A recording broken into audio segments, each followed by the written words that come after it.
Do you experience public speaking anxiety? You're not alone, most people do. So let's discuss why this is not so scary, having a conversation with friends or coworkers. Yet this is considered very scary. We see President Obama delivering a public address, and Natalie Portman accepting an award. To get a little bit of perspective, let's watch this Google Nexus commercial. Google, what is glossophobia? Glossophobia, or speech anxiety, is the fear of public speaking.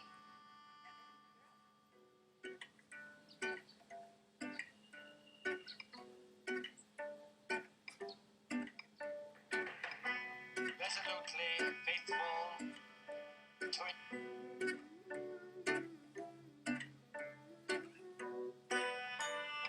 This is preeminently the time to speak the truth frankly and boldly.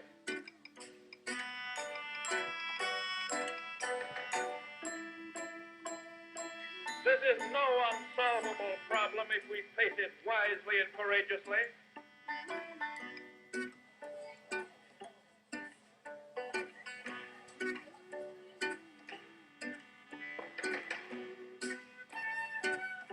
Let me assert my firm belief that the only thing we have to fear is fear itself.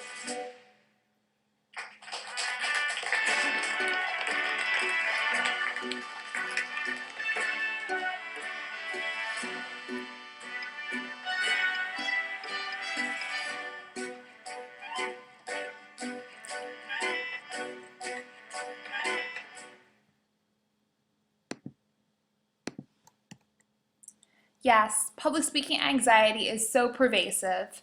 It has a name, and the Google Nexus commercial correctly identifies that name to be glossophobia, which comes from the Greek words for tongue and fear.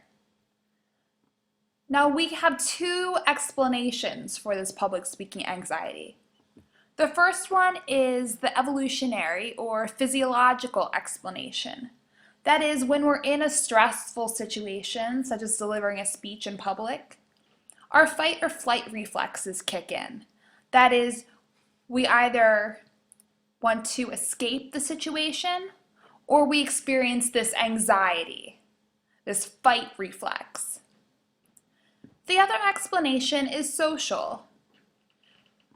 We want to be accepted by others, and in the case of public speaking, the speaker wants to be accepted by the audience member. This glossophobia is so pervasive that comedians have done full routines about it. If you know Jerry Seinfeld, you may have heard this quote. According to most studies, people's number one fear is public speaking. Number two is death. Death is number two? Does that sound right? This means to the average person, if you go to a funeral, you're better off in the casket than doing the eulogy. Did you laugh? Is this how you feel? So why do we fear public speaking? Let's break down the external and internal factors. So think of yourself as a speaker. Some external factors that could contribute to your fear: the situation, the audience, or the topic.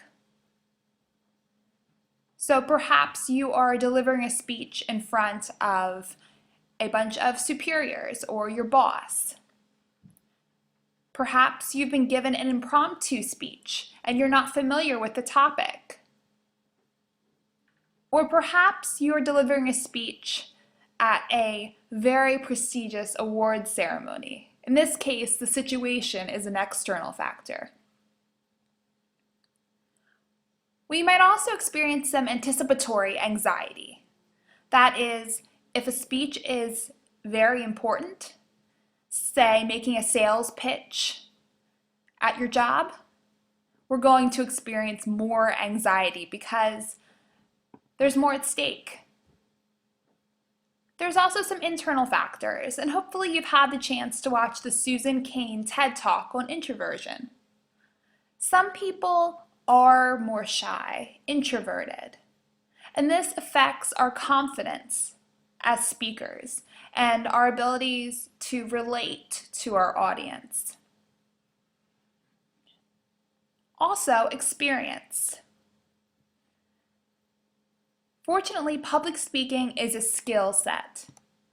That means if you do experience public speaking anxiety, it's not a death sentence like Jerry Seinfeld suggests, but rather you can practice, you can overcome this fear, and you can gain confidence in your abilities as a speaker.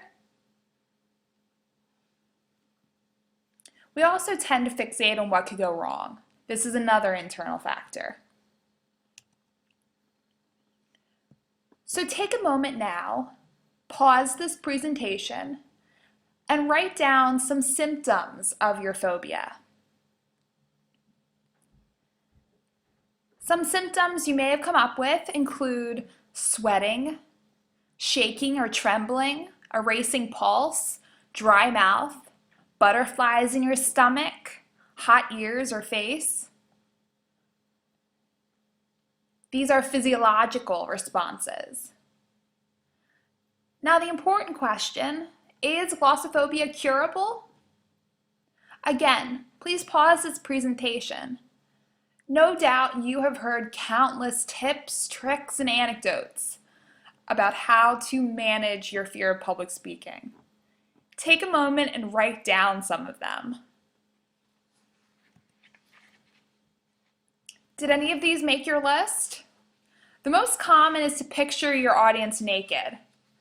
Another common one is to focus on an object at the back of the room, like the clock, rather than making eye contact with your audience.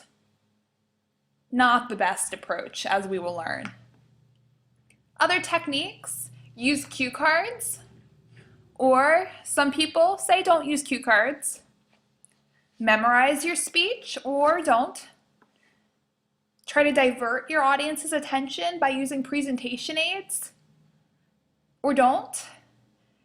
This is very confusing, and these are contradictory messages. So what are some tried and true ways for managing this fear of public speaking? Let's first identify the common fears and ways of coping. One is communication anxiety. For this, I tell my students and other anxious speakers to not focus on your delivery. So rather than focusing on eye contact, body language, focus on the content of your speech, the messages that you prepare. Because delivery is a more advanced public speaking skill.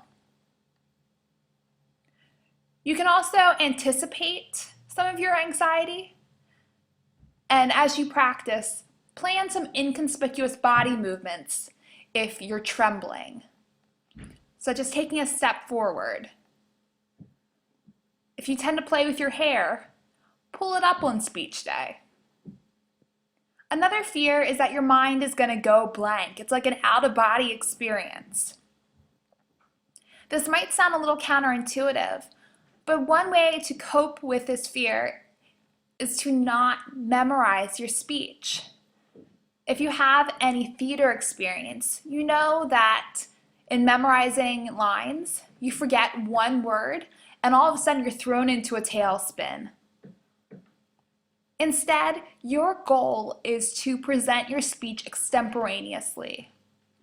That is, you should have a planned speech. You should know your main points, your big ideas. But on speech day, you still want to be conversational in the moment. You don't want to be so tied to your speech manuscript that you can't adapt to the audience, interact with the audience. Also, repetition is important in public speaking. So when in doubt, you can rephrase your last point. Your audience will appreciate it, and it will give you a chance to recollect your thoughts. A fear that has to do with the social explanation is we fear embarrassment, foolishness. We want to be accepted by our audience, and we fear ridicule. Your audience does not want you to fail. You have to remember that they are there listening to you for a reason. More likely than not, they're not going to notice minor mistakes like or How do we cope with this? Practice. Prepare your speech. Practice in front of the mirror or a group of trusted friends or family members. Also, by preparing, by doing your research, knowing your topic inside and out, and knowing it better than your audience, it's going to give you that confidence, and you're not going to fear audience ridicule. So let's end this little talk by discussing my top 3 tips for managing your public speaking anxiety. Like I said, public speaking is a skill set. No one is born a public speaker. So in order to manage this anxiety, you have to do what you fear and acquire the experience.